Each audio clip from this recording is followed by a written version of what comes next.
মাধ্যমিকের খাতা দেখার ক্ষেত্রে নতুন নিয়ম চালু করলো মধ্যশিক্ষা পর্ষদ।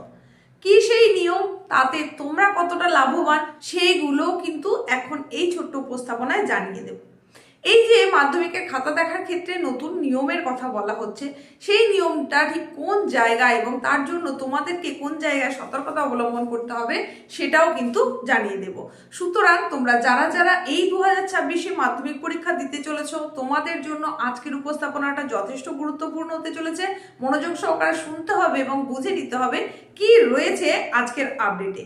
দেখো, তোমরা যারা মাধ্যমিক পরীক্ষা দেবে, তোমাদেরকে এর আগেই কিন্তু একটা উপস্থাপনার মধ্যে দিয়ে আমি তোমাদের জানিয়েছিলাম একটা খাতা কিরকম দেখতে হয় মাধ্যমিকের, এবং সেই খাতার কোন জায়গায় কি থাকে, তোমাদেরকে কোথায় কি লিখতে হবে, ফ্রন্ট পেজের কোথায় কি লিখতে হবে, এবং সেখানে কেজিং এর যে জায়গা, কেজিং অর্থাৎ তোমরা যে উত্তর করলে সেখানে কোন দাগে কোন উত্তর করেছো, সেটা ঠিক হয়েছে না ভুল হয়েছে, তার জন্য কত মার্কস, এই যে বিষয়টা, এটাকেই বলা হচ্ছে কেজিং।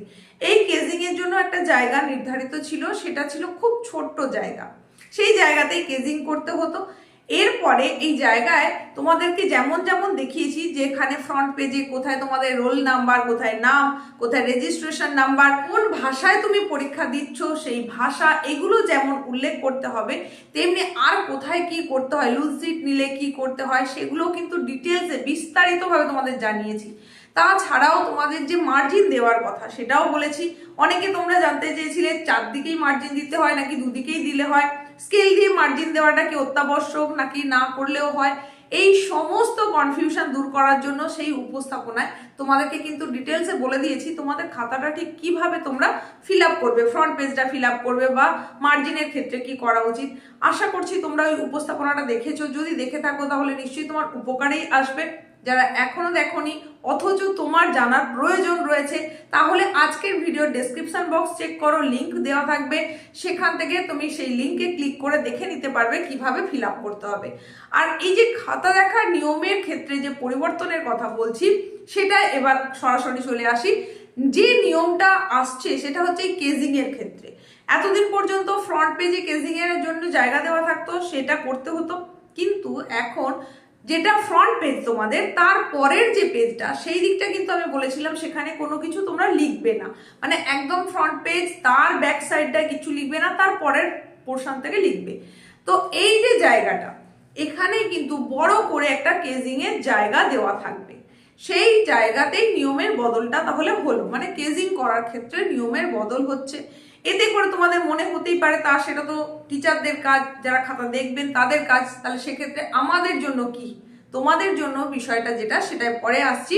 তো এই কেজিং এর ঘরটা এতটা বড় করে দেওয়ার কারণ হচ্ছে, এর আগে পর্যন্ত দেখা গেছে যে বিভিন্ন দাগ নম্বরে যেখানে হয়তো পাটে পাটে প্রশ্ন আছে, সেই পাটে পাটে প্রশ্নগুলো শর্ট জায়গা হওয়ার কারণে সেখানে একেবারেই হয়তো টিচাররা পুরো তুলে দিয়েছেন। ধরো 1 1 1 করে করে এরকম 10টা কোশ্চেন আছে, বা 1+2 এরকম ভাবে হয়তো 5 মার্কস আছে, তার মধ্যে তুমি কত পাচ্ছ সেটাই ওই ছোট ঘরের মধ্যে এতদিন তুলে দিতে হতো। এইবার যেহেতু পুরো পেজ জুড়ে বড় কেজিং এর জায়গা থাকছে, তার জন্যই প্রত্যেকটা এরকম পার্ট পার্ট করেই কিন্তু কেজিং করতে হবে। মানে যে দাগে যে জায়গায় যত নম্বর শিক্ষার্থীরা পাচ্ছে, পড়ুয়ারা পাচ্ছে, পরীক্ষার্থীরা পাচ্ছে, সেই নাম্বারটাই কিন্তু পার্ট পার্ট আকারে তুলে দিতে হবে বিস্তারিতভাবে। সুতরাং সেক্ষেত্রে কোথাও কিন্তু কোনো নাম্বার মিস যাওয়ার কোনো সম্ভাবনা নেই।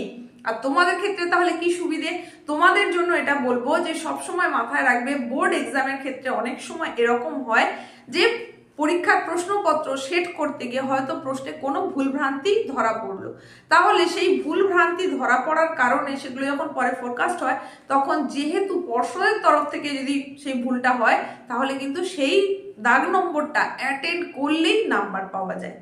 তো তোমাদের জন্য এটাই বলবো, যেহেতু প্রত্যেক দাগের নম্বরটা এইভাবে আলাদা আলাদা করে দেওয়া হবে, তাই দাগ নম্বরটা অতি অবশ্যই ভালো করে তোমরা উল্লেখ করবে, বিভাগটা খুব ভালো করে উল্লেখ করবে, কোন বিভাগের উত্তর করছো, এবং কত দাগের উত্তর করছো। যদি পাঠ প্রশ্ন হয় অবশ্যই প্যারা চেঞ্জ করে উত্তর করার চেষ্টা করবে, তাহলে কি হচ্ছে তোমার নাম্বারটা কোনোভাবেই বাদ যাবে না।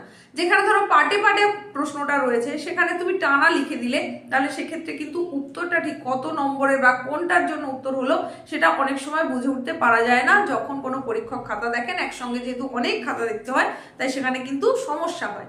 তাই তুমি যতগুলো পার্টের প্রশ্ন করবে সেখানে অতি অবশ্যই প্রত্যেক পার্টের জন্য প্যারা চেঞ্জ করবে, প্যারা চেঞ্জ করে করে উত্তরটা লিখবে, তাহলে প্রত্যেক পার্টে তুমি কিছু না কিছু নাম্বার অতি অবশ্যই পাবে, তবে যদি সেই উত্তরটা ঠিক হয়ে থাকে। তোমাদের জন্য আপডেট, অর্থাৎ এই যে নিয়মের যে পরিবর্তন হচ্ছে খাতা দেখার ক্ষেত্রে, যেখানে সব থেকে ভাইটাল এবং গুরুত্বপূর্ণ বিষয় হচ্ছে প্রত্যেক দাগ নম্বরটা ঠিক করে দিতে হবে তোমাকে।